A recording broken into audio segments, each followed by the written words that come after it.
श्री वेगासेतुस्तोत्रम्। श्रीमान् वेङ्कटनाथार्यः कवितार्किककेसरी वेदान्ताचार्यवर्यो मे सन्निधत्तां सदा हृदि। एकं वेगवती मध्ये हस्तिशैले च दृश्यते उपायफलभावेन स्वयं व्यक्तं परं महः। एकं वेगवती मध्ये हस्तिशैले च दृश्यते उपायफलभावेन स्वयं व्यक्तं परं महः। ईष्टे गमयितुं पारम् एष सेतुरभङ्गुरः यत्र सारस्वतं स्रोतो विश्राम्यति विशृङ्खलम्। जयति जगदेकसेतुः वेगवती मध्यलक्षितो देवः। प्रशमयति यः प्रजानां प्रथितान् संसारजलधिकल्लोलान्। विभातु मे चेतसि विष्णुसेतुः वेगापगा वेगविघातहेतुः।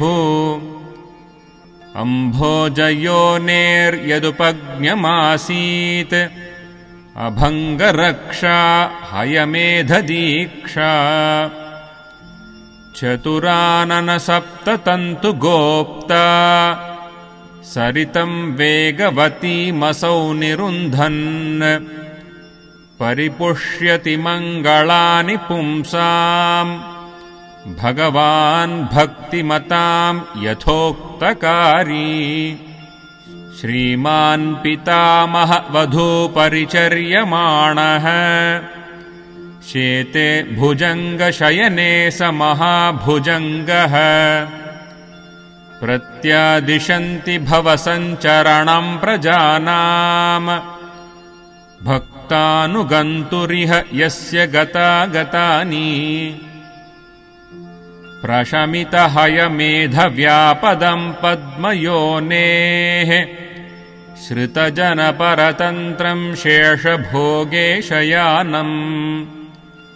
शरणमुपगतास्मः शान्तनिःशेषदोषम् शतमखमणिसेतुं शाश्वतं वेगवत्याः। शरणमुपगतानां सोऽयमादेशकारी शमयति परितापं सम्मुखः सर्वजन्तोः। शतगुणपरिणामः सन्निधौ यस्य नित्यम् वरवितरणभूमा वारणाद्रीश्वरस्य। काञ्चीभाग्यं कमलनिलया चेतसो भीष्टसिद्धिः। कल्याणानां निधिरविकलः कोऽपि कारुण्यराशिः। पुण्यानां नः परिणतिरसौ भूषयन् भोगिशय्याम्। वेगासेतुर्जयति विपुलो विश्वरक्षैकहेतुः। वेगासेतोरिदं स्तोत्रम् वेङ्कटेशेन निर्मितम्। ये पठन्ति जनास्तेषां यथोक्तं कुरुते हरिः। वेगासेतोरिदं स्तोत्रम् वेङ्कटेशेन निर्मितम्। ये पठन्ति जनास्तेषां यथोक्तं कुरुते हरिः। कवितार्किकसिंहाय कल्याणगुणशालिने श्रीमते वेङ्कटेशाय वेदान्तगुरवे नमः।